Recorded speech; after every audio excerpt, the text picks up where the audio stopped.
Hola, queremos continuar hoy día la reflexión que comenzamos del día de ayer, donde en 2 de Samuel 24 veíamos que David censó al pueblo y producto de practicar aquel censo, Dios se enojó y Dios castigó al pueblo de Israel. Dijimos ayer que por causa del pecado de David, Dios castigó a Israel. Y tanto fue el castigo que 70.000 personas murieron en un solo día en el pueblo de Israel. Estimado, dijimos también ayer que Dios es justo y Él castiga el pecado. Pero lo más terrible de lo que dijimos ayer es que un hombre de Dios, un hombre conforme al corazón de Dios, fue el que pecó. Y el pecado de David, en términos generales, es que él, al contar su ejército, entonces está demostrando que la confianza ya no está totalmente puesta en Dios, sino que ahora también su confianza está puesta en la cantidad de hombres que tiene preparado para la guerra. Quisiera leer ahora desde el verso 16 del capítulo 24 de 2 de Samuel, que dice de la siguiente manera, desde el verso 18, perdón.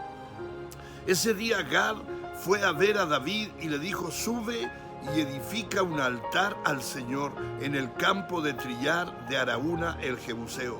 Así que David subió para hacer lo que el Señor le había ordenado. Cuando Araúna vio al rey y a sus hombres acercándose, salió y se inclinó ante el rey rostro en tierra. ¿Por qué ha venido mi señor el rey?, preguntó Araúna. David le contestó: vine a comprar tu campo de trillar y a edificar allí un altar al Señor para que Él detenga la plaga. Araúna le dijo: tómelo mi señor el rey y úselo como usted quiera.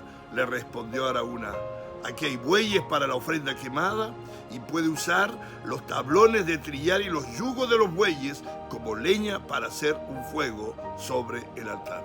Quisiera llamar su atención sobre este personaje Araúna. David, por consejo de Gad, el vidente, tenía que edificar un altar. Ese altar tenía que edificarlo con piedras, tenía que edificarlo para poder llegar a ofrecer un sacrificio al Señor. Debía haber un animal, debía haber leña y fuego. Y Araúna, este personaje, le dice a David: mi señor el rey, tome mi hacienda, tome mi campo, tome mis bueyes, tome mis trillos, tome mis arados y haga fuego y ofrezca un altar al Señor.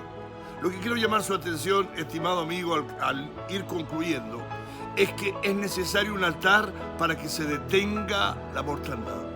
Y ese altar es un altar de oración. Nosotros hoy día, usted y yo, hermano, no tenemos que edificar un altar de piedra como tuvo que hacerlo David.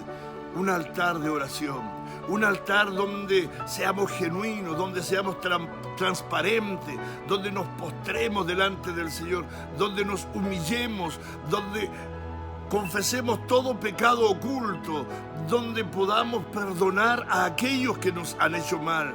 Ese altar el Señor está esperando de su iglesia.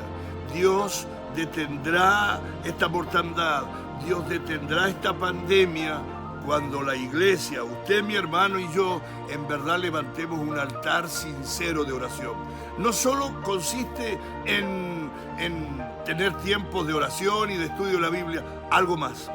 Ese algo más es sacar lo que está guardado en nuestras vidas, sacar aquello que está oculto y echarlo fuera en el nombre de Jesús, y también perdonar a aquellos que nos han hecho daño. Ese altar es necesario, iglesia, ese altar de oración, pero ese altar sincero de despojarnos, de sacar la basura de nuestra vida, ese altar sincero de perdonar al que nos hizo daño, es el que Dios espera.